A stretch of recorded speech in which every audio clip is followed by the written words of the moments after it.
when I do the plugs, I pour it directly on the top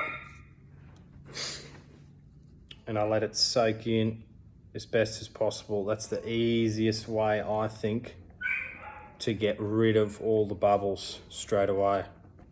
If you start spreading it around too quick, it's not so much that it dries out, it just ends up with more bubbles for some reason. I'm not sure why yet, but every time I've done it like that, it seems to have extra bubbles compared to when I pour all my resin on first. So pour it on, spread out, one layer at a time with the plugs. Easier to wet out, comes up a lot cleaner.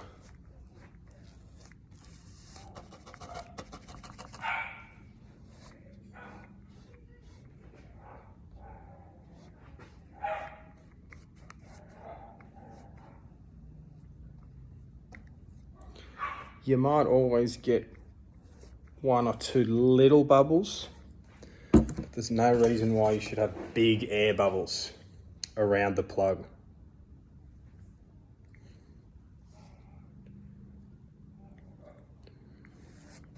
Second layer on, make sure it covers everything. Same again, bulk of your resin on the top directly over the plug and then spread it out from there.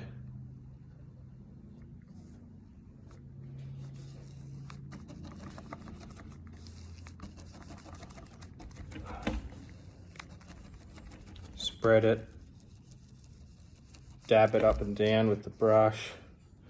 This pops away all the air bubbles or air pockets, whatever you want to call them. I pretty much always use a brush for the plugs because it gets right in the grooves and it just ends up coming out way better. I still squeegee over the top of this, but I'll end it with the brush every time.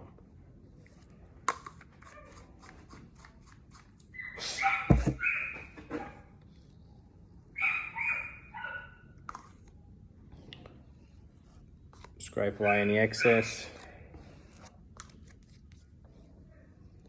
When you're doing the repairs, it's never going to be, unless it's just a flat ding on the bottom, you're always going to have a little bit of excess resin here and there. But when you blend it in, sand it before you filler coat or finish coat, you should get rid of all this anyway, so it doesn't really matter. So squeegee it away all my extra resin. Clean my brush, get rid of any shitty bits. Then from here, back over the top, making sure it's all nice, consistent, and no air bubbles. Set the resin off pretty slowly rather than bomb it, and then you rush it, then it goes off too quick, then it's full of air bubbles, and it just looks shit.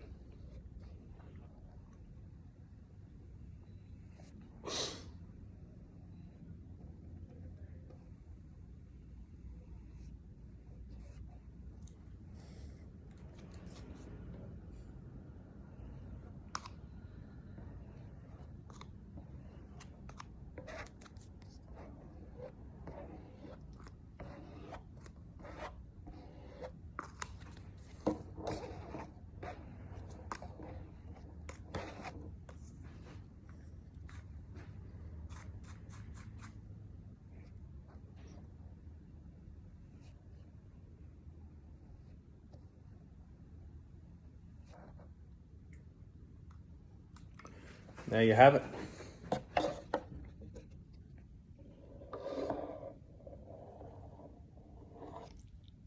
No bubbles, consistent,